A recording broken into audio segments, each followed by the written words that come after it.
don't lock them up, put them in school. It's a tough sell, and I understand that. But the juvenile detention alternative programs all over this country are very helpful because the data is there. As I indicated to you, they're coming back. How do you want them back? I'm really pleased to be here, and particularly on this panel. And I was teasing the judge, who I now call Jenny, because he was just in my town last week. We had a conference call the week before, and had I known he would be arriving, I would have told him who to hobnob with and who not to hobnob with. Unfortunately, we didn't, so he hobnobbed with the person who defunded my agency that I led for the past 12 years. But that's okay. I'm going to forgive him.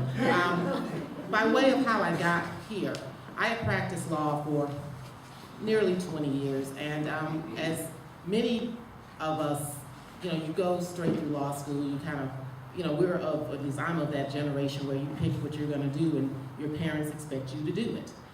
So I did it, and by the time, I had married, had my 3 children, was approaching middle age, and I was a little burnt out. I did a tremendous amount of volunteer work, so I was very connected with a lot of policy boards and both, nonprofit as well as public sector. And I had a client, I'll fast forward with this. She had a series of charter schools that she had just opened. No experience, hadn't been a K-12 teacher, nothing. But being in Texas, and George W. was the governor at that time, and so he had this big thing about educational entrepreneurship. So we had a lot of people who decided they'd open charter schools because it was, really the end result was to promote vouchers, but that's a whole nother conference. But anyway, this particular client of ours, and she was a wonderful person, she just was not an educator. A wonderful businesswoman, but not an educator. But she had opened these charter schools, and as Seth referred to earlier in the earlier panel, hers were bad. I mean, they were terrible. She had, I think, 3, and one of them was like her baby, and it was okay, not quite mediocre yet, but okay. But the other 2 were really bad. So I had been retained to do some compliance work, and one of the issues, and this is something that the judge said that resonated with me, to be very frank with you, they needed to be closed. But it was mid-year, and so if you closed them, what was going to happen to the students? They were going to fall even further off the path. They were already, behind in terms of their academic access. So to make a long story short, again, this is my client, so I can't argue against her once she decided to reject my advice. So I made a conscious decision that I would take a leave of absence and I would go and help her. And so I went on for, our agreement was I would do 90 days, like in-house, be more like an enforcer, a compliance officer, try to get her staff together. And I ended up doing it for like 18 months. Now, the good part about it was that I realized I had found another passion. The other good part about it is that I didn't get them to be good, but I did get them to be better than okay. And I was able to replace myself, which had been my goal, with an educator so that those students would have a better chance, because as good as I am, I'm not an educator, okay? And so everything I was approaching was purely academic. Plus I didn't like at 6 o'clock in the morning getting to work stuff. I work all night, but I don't like that early morning thing. So I was able to transition, get those kids in compliance, get all, everything was good. And I was actually going back to my law practice, and I got a call from a mentor of mine, and they said, the perfect job for you has opened up. And in fact, it's been created, and it was created with you in mind. And I said, well, what is it? And they said you would be the executive director of a Children's Policy Institute, and you would report to the city council as well as the county commissioner's court. And you won't make lawyer money, but you'll make enough money. My husband said I didn't, but whatever, enough. And I said, well, I don't know, let me think about it, because I hadn't interviewed for a job in 15, 16 years. So pulled my resume together, went to the interviews, got unanimously chosen. Everything was good. We went forth, advised elected officials, business and civic leaders on systemic issues that impacted the well-being of children. We helped get our immunization rates up in Houston, Harris County. We helped a lot with not so much the achievement gap, but with at least graduation rates. We shined a picture on a lot of the deficiencies, again, that was systemically impacting the well-being of children. A lot of work on child welfare. I got a lot of national attention. We were rocking and rolling. I still wasn't making a whole lot of money, but I was at least kind of sort of happy. My staff was good. And then about a year ago, I got called in by Jimmy's new best friend, and who happened to be a Republican, and told that he was going to pull back his funding, but I could continue to work for him because his wife and I were the experts, and that I could lay off my staff and my right-hand person go talk to one of the other commissioners about giving her a job. Now, this is the problem. I have a professional license, so in Texas, if nothing else fails, I can go pay the paper. I can get some court appointments because we have a patronage system when it comes to that. Didn't want to, but I could do it. My staff were all master level, but they couldn't just go out and get a job in this economy. Furthermore, the county had a hiring freeze, and the city, our other big partner, was furloughing people. So going back to something that Professor Ogletree said yesterday, and he and I talked about this afterwards, I used all of my soft skills that I had ever developed over the course of all of my academia and my professional life. And I went to a gentleman, Commissioner Franco Lee. He had been county commissioner for 26 years. Now you need to understand something. He was always really opposed to our entity.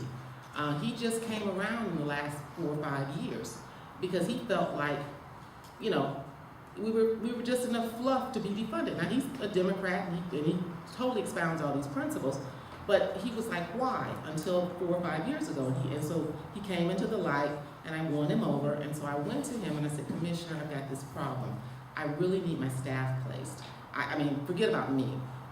Just if I can get them placed, because I can't sleep at night knowing that they're out here with no jobs. And notwithstanding the furloughs and notwithstanding the hiring freezes, to make a long story short, we're all still employed. And what he did, and this is the political part, and all of these, to me, are lawyering skills. I was able to persuade him, and he concurred that we could still do good, but we could do it within his precinct, which is Precinct 1 of Harris County. Why that is relevant, and I'll go to the slide in a minute, is that Precinct 1 is the most urban. It's gerrymandered like all get out, but it is the most urban precinct in Harris County. Just by a show of hands, how many people have ever been to Houston? Good, so there's a whole bunch of cement. It's a whole bunch of roads. You turn the wrong way. 1 minute you see a mansion, the next minute you see what looks like a shed and what is a shed. And so that's kind of the context that you have to keep that mindset when you're talking about how we approach things in Houston. So let me see, what do I do? Forward? Mm-hmm. Okay. Okay, and I always have to talk about Houston and Harris County because right now I really don't even work for the city of Houston. I work for Harris County. I'm going to go through this pretty rapidly. But just to have it in context, Harris County is, it's a large in terms of square miles.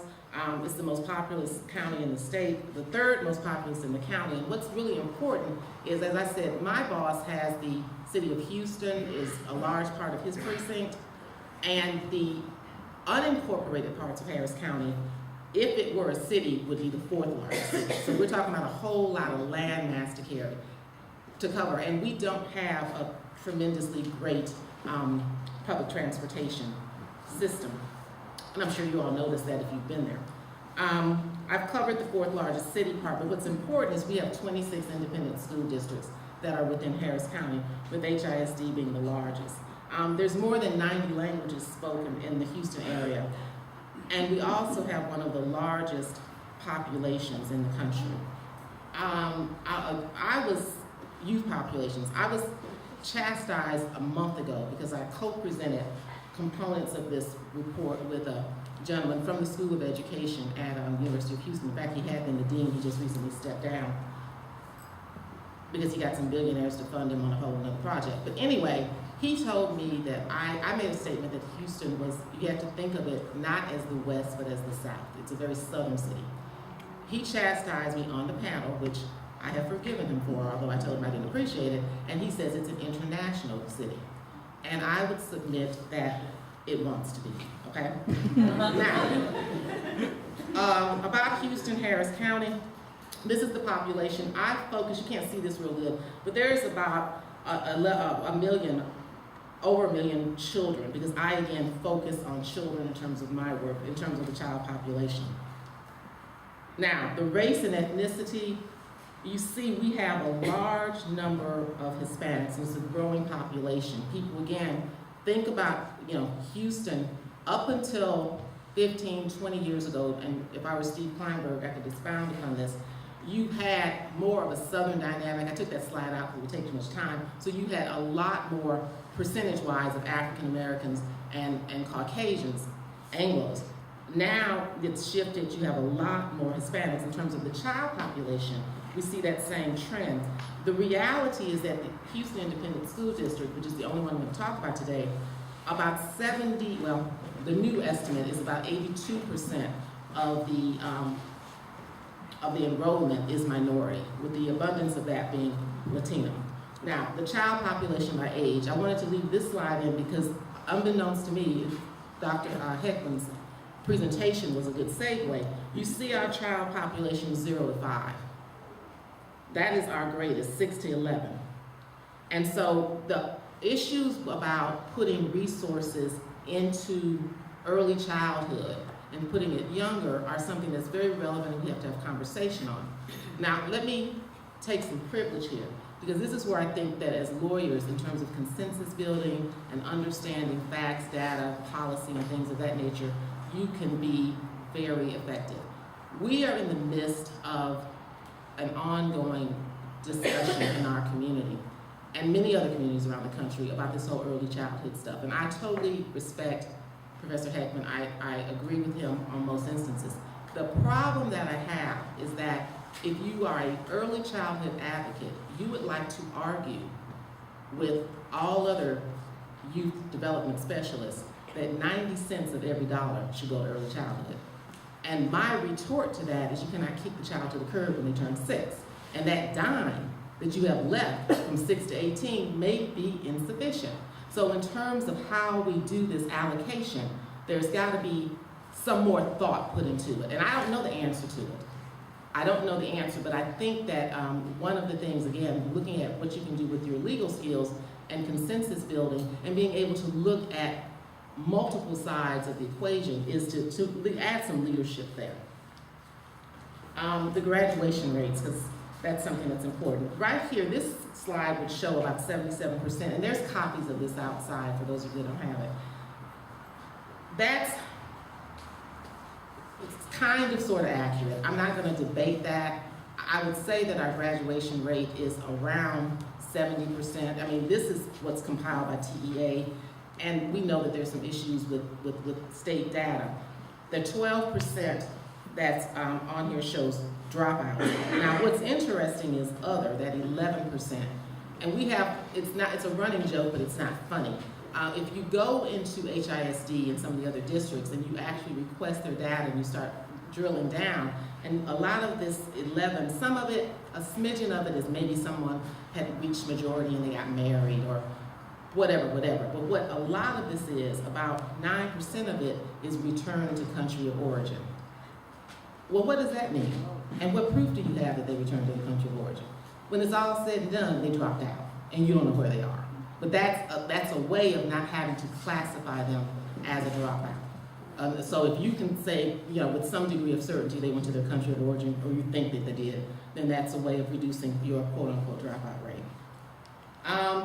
Economic security, this median income for Houston, that $50,000, it's high, but that's accurate. There's a lot of money in Houston. What you've heard about us not having been impacted by the recession like other communities, that's very true. It doesn't mean we haven't been impacted, but when I go to other parts of the country, it's really amazing that we are not as impacted as other places. That 7.6% unemployment, that's also accurate. There's still a lot of jobs. I mean, even though, as I said, the city and the county furloughed and had to freeze, that's not the same as layoffs.